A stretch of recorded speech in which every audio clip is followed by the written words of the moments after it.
ছোট মুদি চলে বাঁকে বাঁকে, ওই সব বাসে তার হাত চল থাকে।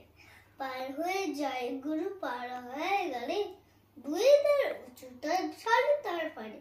চিকচিক করে বলে কোথা নেই কাদা, এক ধারে কাজবন ফুলে ফুলে সাদা।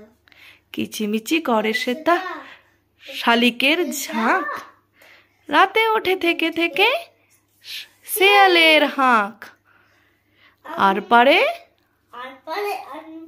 বন তাল বন চলে, গায়ের বাবুন পাড়া তাহি চাঁদ তলে। নমস্কার। গুরু রবীন্দ্রনাথ ঠাকুরের জন্মদিনে আমাদের ক্ষুদ্র প্রয়াস।